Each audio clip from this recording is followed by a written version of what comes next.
Welcome to everyone. We're so glad that you're here. I think we're at the point of the day when some folks have been here for a while, some folks have just gotten here. So I want to welcome you on behalf of everyone that's been involved in putting on History Hootenanny. We have a number of partners. You'll meet folks in the auditorium space next to us that are sharing their stories and their resources. We're working with the Tennessee Theater today, with the Historic House Museums of Knoxville. We have the shuttles going, and if you don't have a program yet, please grab one, and that will tell you kind of the run of show for today. And we've been really excited to offer some mini lectures. This is kind of a new effort to kind of connect the stories that researchers and historians and folks that have been living these stories to kind of connect what they have to share with us with the other events of the day. So we appreciate you showing up this afternoon for this endeavor and to hear from Mr. Bud Ford. And I will be introducing him, but again, welcome, and I hope you enjoy the rest of your afternoon. After a 45-and-a-half-year career in athletic media relations, University of Tennessee graduate Bud Ford retired from the university in December of 2011. In October of 2018, Ford assumed a part-time role as UT athletic historian. Ford began his career as a part-time employee in the Vols publicity office in 1964, while he completed undergraduate studies at UT and pioneered the position of full-time assistant SID in 1966 upon completion of his BS degree in retailing. For the next 35 years, he worked alongside co-SIDA Hall of Fame member Haywood Harris.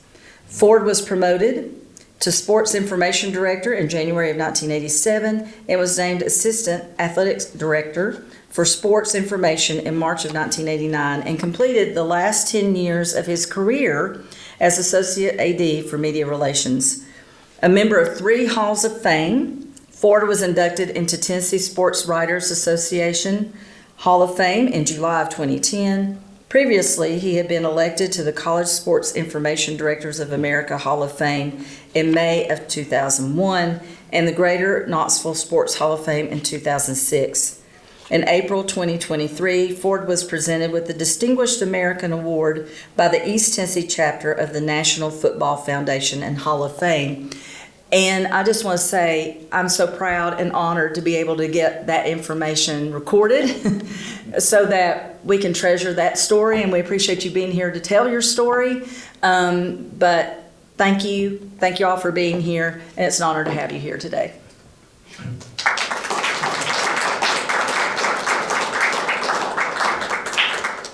Well, as a good publicity man, she read it just like I wrote it, didn't she?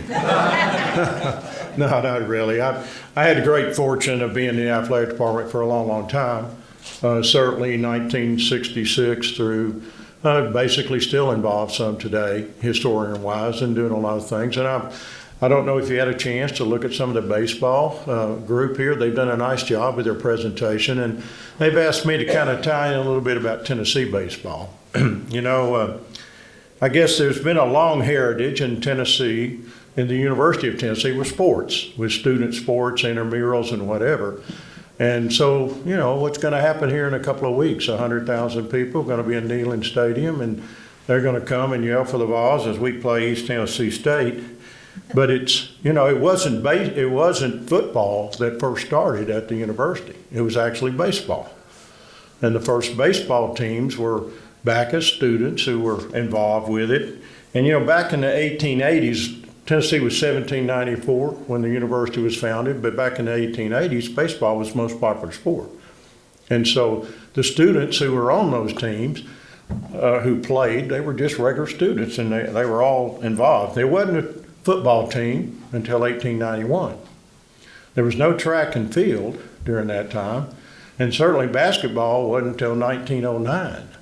So students were playing baseball, and that's part of where our heritage really began. And up and even till 1910, the most popular sport nationwide was baseball. It had more attendance, it had more participation, and football was coming on, and now we think football is the greatest of all, but everybody still says, what's baseball? America's pastime, right? And so the athletic department kind of grew a little bit with that, and those early teams, it was kind of interesting. One, there wasn't any listing of those teams until they had the first annual, which was in 1897. And from that point on, they had photographs of baseball teams that played. They didn't have any identification on who they were. And they had groups that were playing, sometimes individuals. The coaches were students and managers. There weren't any real coach of those teams early. And so what they were doing were playing, and they played at different places. They wore gold and white jerseys, though, according to the report of the annual, and they had that. And the players, they traveled by train. They tried out for the team every year. They paid their own expenses. They received, excuse me, I had a little bit of too much lake water this week, sorry. But anyway, they traveled by train, as I said, and they paid their own expenses. They received no scholarships, and there certainly weren't any NIL deals back then. So these guys were just students, and they were playing baseball and involved with what they were doing. They were managed, as I said, by players and coaches who did that, and they were all involved. They worked out at a place called the Knoxville YMCA. That was the workout location. Still, the YMCA is not far from here, still active, but back then the YMCA was huge as a part of the athletic property, so to speak, here. And in 1897, we finally played a game that was recorded. We played Grant University. Anybody know where Grant University is? It's Chattanooga. It's Chattanooga. There's a Grant University also in Atlanta that later became Georgia Tech, but the one we played was in Chattanooga. And these early teams played like professional teams or other student teams, really just a wide range of people that they were playing, and they were all made up.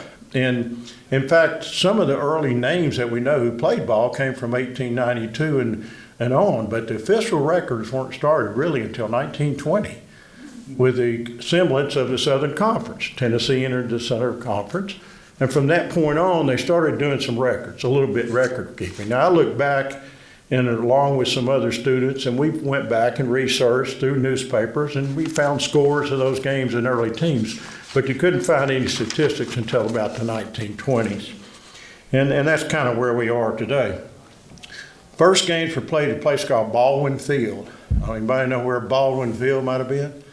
Well, according to the records, it's at Lake Avenue. It's on Grand Avenue and Dale Avenue.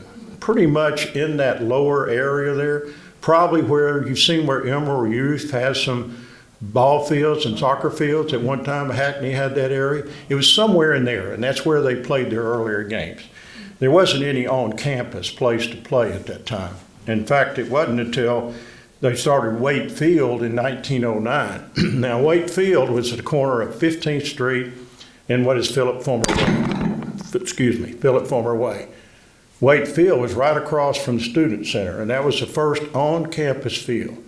And that field, Waite Field, is carved out of half of the hill, as you know what I'm talking about. There's a flat area, there's a couple of buildings there now.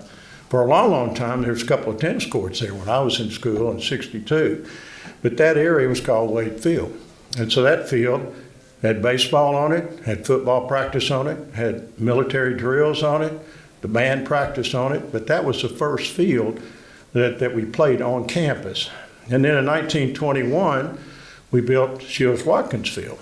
And in fact, the first game to be played on Shields-Watkins Field was a baseball game. Tennessee played Cincinnati, and they had about the largest crowd ever to watch a Tennessee baseball game was on Shields-Watkins Field. Now, the Gerald was coming in about that time for General Neyland. Obviously, our football stadium was expanding. 21, we had the west side. 26, we go to the east side. And by 1948, we made a U shape out of it. Well, it became difficult to play baseball there, so the baseball team, which had periods of time when they weren't playing. In fact, from 1932 to 38, there wasn't a Tennessee baseball team. And then they stopped at the beginning of the World War II and did not come back until 1947. And so that's when 47, 48, those teams came back and started playing baseball. Problem is, they didn't have any place to play. Back in the early 40s, there was a group there, a guy named Hudson, and I've got the note here, Margaret and Henry Hudson. They owned property. At that time, if you reach back, the university was encompassed by a lot of homes. People lived in those areas, Detroit Avenue, all down through there. Well, Gerald Nealon was looking for space to have practice football because we didn't have enough space. And so the Hudsons had some area, 2 areas, and in the early to mid 40s, before General went to war, he purchased that for the athletic department. One of the fields was called Upper Hudson, and another field was called Lower Hudson. Well, Upper Hudson became the football practice field, and that's where the football team today still practice. It's been obviously reconfigured. There's a building there, the athletic center, but that's where Upper Hudson was, and General bought that space back in the early 40s.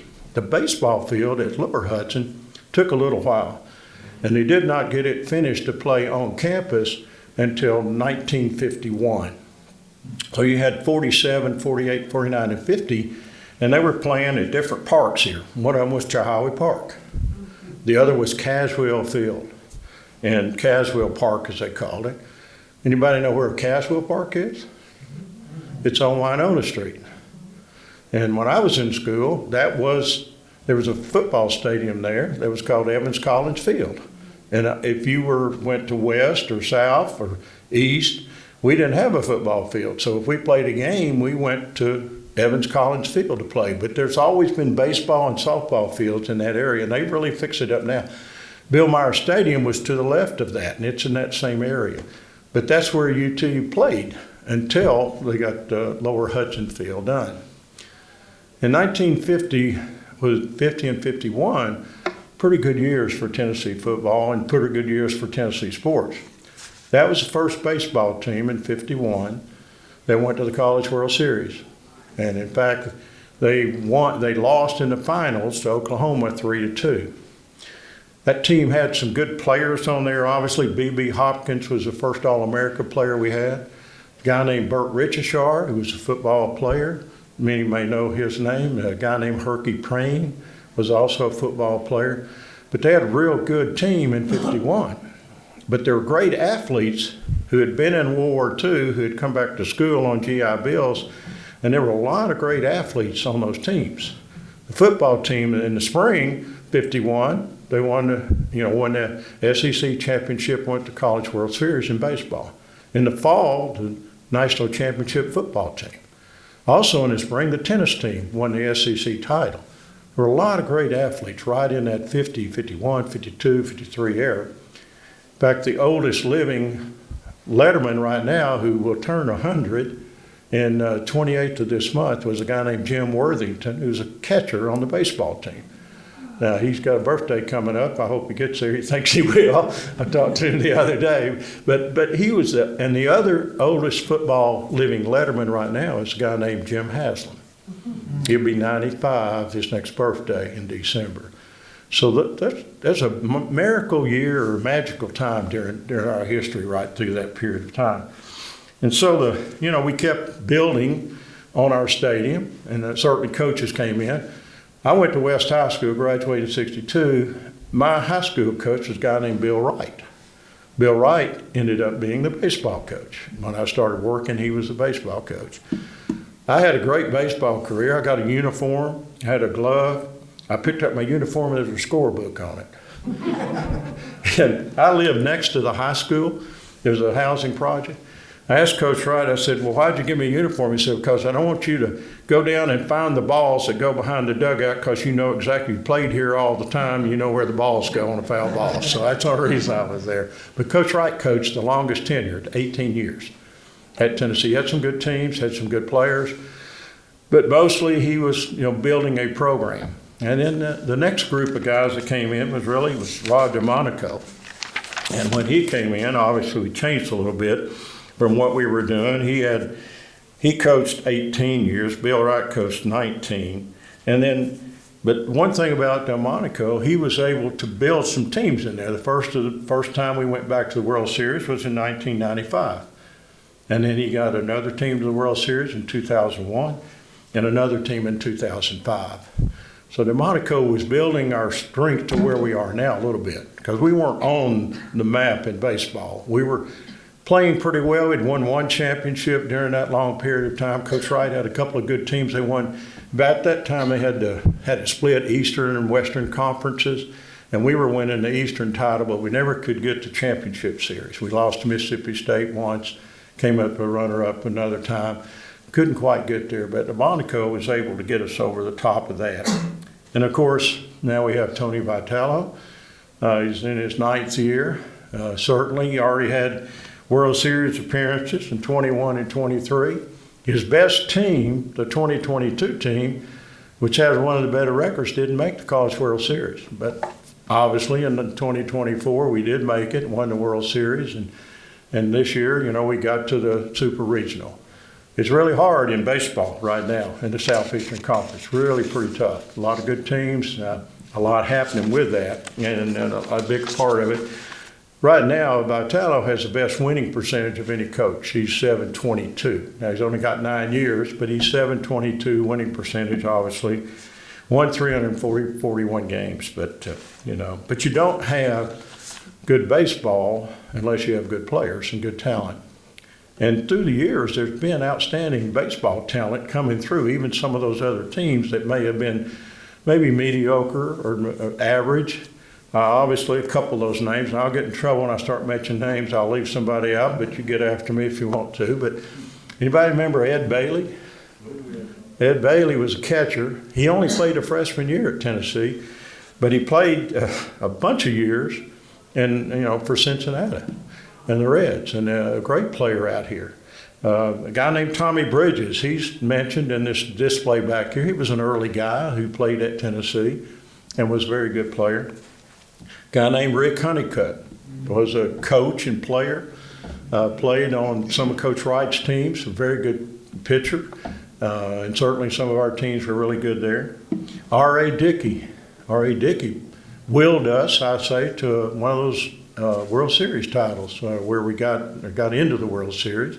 Certainly a game here played. Phil Garner had more baseball history than probably any of them because he played 16 years and he coached 15. So Phil Garner played, and he played with another guy named Sam Ewing. They were really good back in the early 60s. Chris Burke, he's on the baseball right now. He's doing the SEC announcing. Played for us and certainly was a good player, played pro. And of course, you couldn't forget Todd Helton, right? Todd Helton had 17 years, certainly played well. And then, there's other Knoxville products. There's some of our better baseball teams were built up on players who played here locally. Because back then, you were recruiting, you had limitations on how many scholarships you could have. You could have 11 and a half or 12, I think is what it was. So they split those scholarships up. So if you could get a local player to come on your team, it was important to you. And so you had Bubba Trammell and Steve Searcy were local guys here. Ben Joyce, Mr. Fastball, was pretty good from this area. Nick Kinzel was another player that's played in the pros a long time. And also Greg McMichaels was a guy who pitched quite a bit. And there's a lot of others. That's just a few. And probably the one that's most prominent, I guess, is a guy named Connor Chalaway. Connor Chalaway became the first black football player to be a quarterback in the SEC, but he's also the first black player on the baseball team. And he was a shortstop. Condridge could have played baseball. He was signed out of high school to go with Montreal and Coach Ray Trail at the time convinced him to come to Tennessee because they said he could be a quarterback, and he wanted to play football and be a quarterback, so he came to Tennessee. And when he got out of college, he was signed again by baseball. They wanted him to play baseball, be a shortstop or whatever. But he went to the Canadian Football League and played about 13 years. But he was certainly there. Now, Helton's jersey and Holloway's jersey and Garner's jersey are retired. We retired those 3 jerseys, and they're on the wall at the stadium there that we have. But, there's a lot of dual sport athletes, and I think you could do that earlier in your career because the schedules weren't expanded. But there are a lot of dual sport athletes who played 2 sports at Tennessee. Footballers who played baseball, one of them was a guy named Ron Whidbey. And Ron Whidbey is probably, of course, he's my vintage, unfortunately. but I saw him play. But Ron Whitby's the last four-sport letterman at Tennessee. He was All-American football. He was All-American on the basketball team. He was on the golf team one year, shot par 72, and he played on the baseball team one year and batted 300. He's one of the best all-around athletes. He also had 3 NFL sports. He was signed to play with the Dallas Cowboys to punt. There was ABA, NBA basketball. He went ABA. He got drafted by them. And in his later career, he became on the PGA senior circuit. He played golf on the senior circuit and was a golf pro. He was really a phenomenal athlete back then. We had some quarterbacks who played baseball.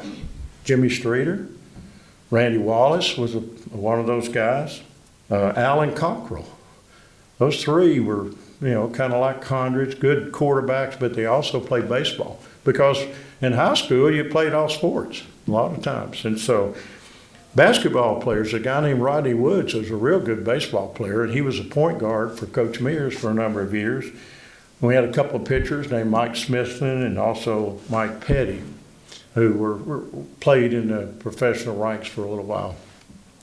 I'll probably get in trouble with all those names, but for generally speaking, our program is certainly exceeding right now. And we're expanding the stadium. I mentioned that Lower Hudson Field, as it was called, then became Lindsey Nelson Stadium, and now we're enlarging that stadium as we go on. It's taken a pretty good while because they're expanding it over, they're closing a street and they're expanding over there, but we're going to be, we were at about 6,300, and I think, not sure what that number is going to be because they hadn't finished it yet, but they're building more on the stadium. What town has 2, we're going to have a premier collegiate baseball stadium, without a question. We're going to be on par with anybody in the SEC. But what town now has 2 premier stadiums 2 miles apart playing baseball? Because the Smoky Stadium is really nice. I don't know if you've had a chance to be there. It's a nice facility. So you got 2 of the better baseball facilities right here within 2 miles of each other, 2.5. And so I think that's good for the community and what we're doing there. But as we expand it. But, the mix of it is there. The one thing about Tennessee sports that I've always known, we can have football, and football will always be the king, most likely. But it never affects how good your other sports can be. We can have as good a basketball as we want to have. We can have as good a baseball as we want to have. We've always been strong across the board. Women's basketball, look at those championships. So we've been across the board very, very strong.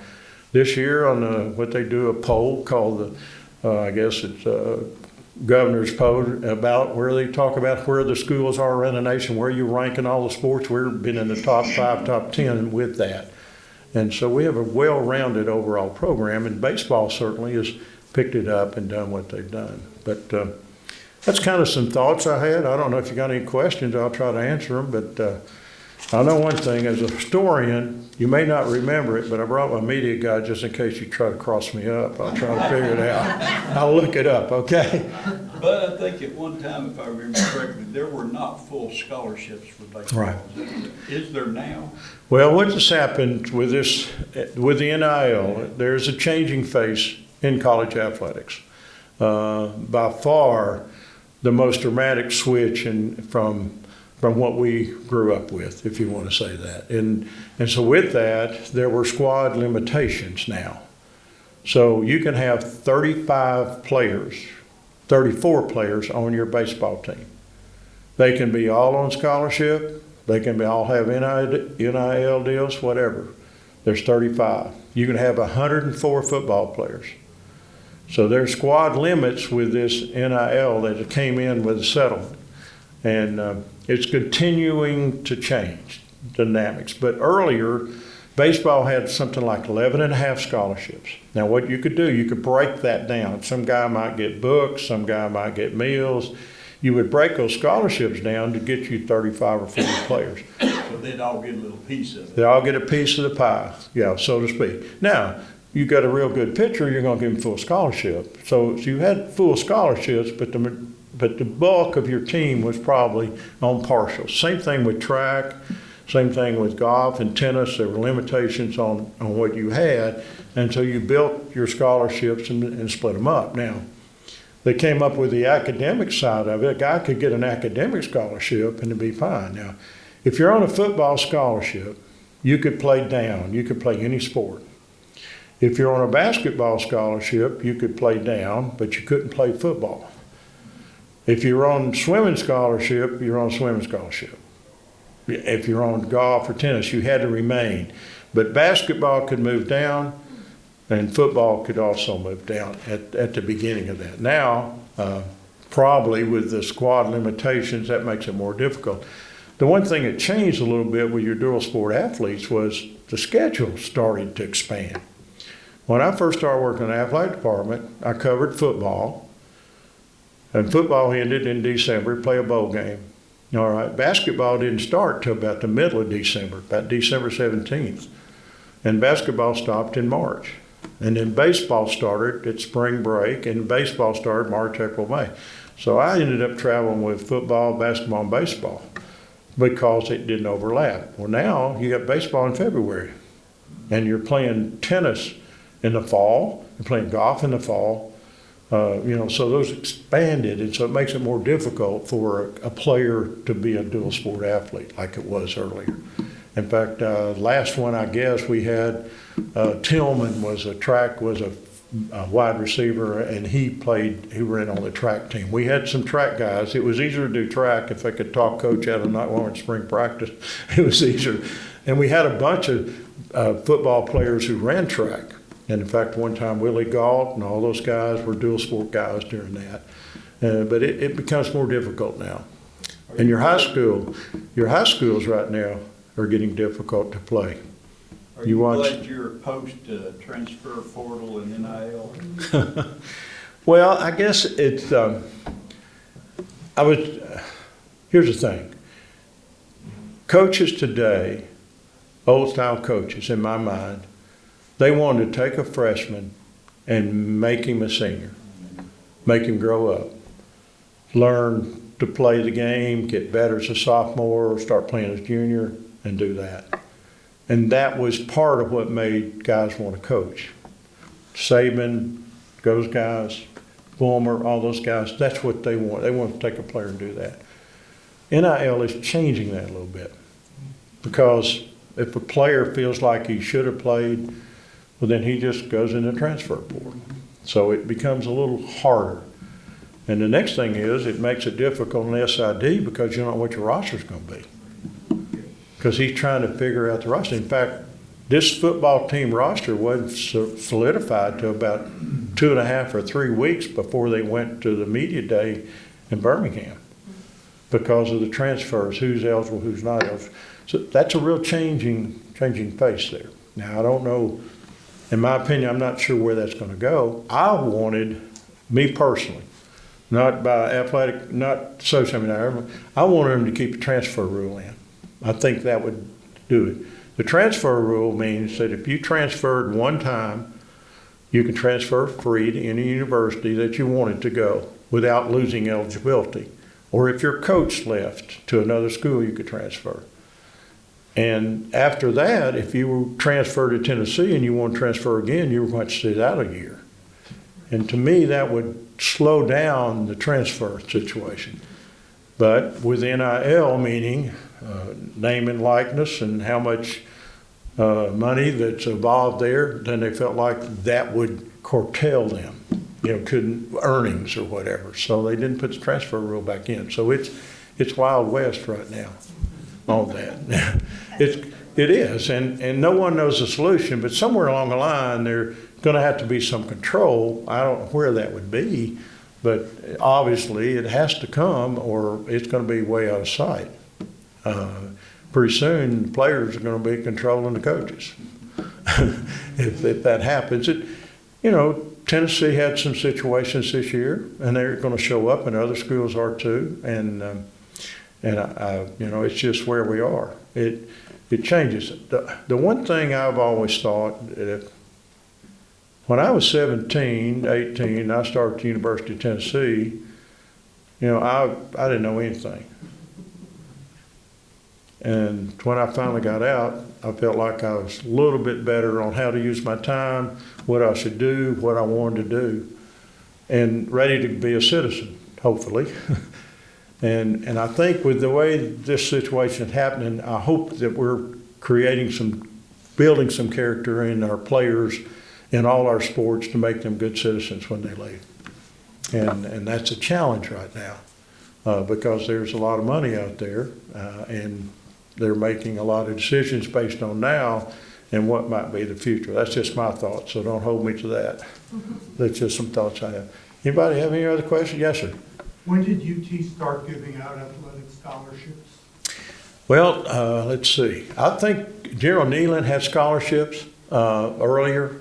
The NCAA instituted that. And obviously there's still scholarships given because the university's paying the fees and everything for every student now. But I don't know the exact date. I know that when I came in, there used to be scholarship limits. Like you could only have 40 football scholarships in the 60s.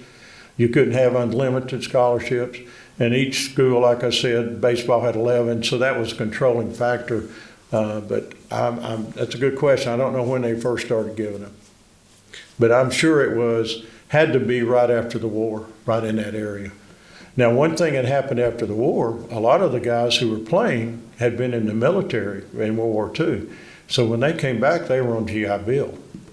And so they went to school on a GI Bill, which was like a scholarship. And in fact, my father was killed in World War II. When I went to the University of Tennessee, I was on a GI Bill. I was on his bill, and that paid $109 a month. That's a lot of money in the 60s. You know what tuition was when I started? $75 a quarter. That's what tuition was in 1962, $75 a quarter. And obviously it's changed quite a bit, but there's a lot of scholarships out there. That was cool. Yes? I know the general pitched at West Point, and of course he was involved in baseball, being the athletic director. Did he ever help coach the team or anything like that? No, he was always interested in it. A lot of times there was a period of time, George Caffigo, who was assistant football coach at one time, coached baseball. And in the before the war, but in the 30s and 40s, one of the coaches who was on football was either the baseball coach too. So they had dual sports, and basketball likewise. General didn't do that. General was an excellent athlete though. He was a boxer. In fact, Tennessee had boxing from 1934 until 1940. And boxing was a Southeastern Conference sport. And after the war, it was not continued. We also had wrestling. Both of those sports were there because, where they were putting in them, they were putting the football players for winter workouts. A football player had to either box or be on the wrestling team at that time, right before the war. Anyway, so. But, I knew he'd go to baseball practice because I heard him say that. I never met the general. The only guy I met that knew the general was Gus Manning. And he could tell you a bunch of stories. And so he had some good ones. And I was fortunate in my career to be with Haywood Harris and Gus Manning. Those were the guys. I was a young guy. I was Gus Manning's paper boy. He said I wasn't a very good one, and his dog bit me one time. But that's my claim to fame. If I have any, it was Gus Manning. Gus died at 99.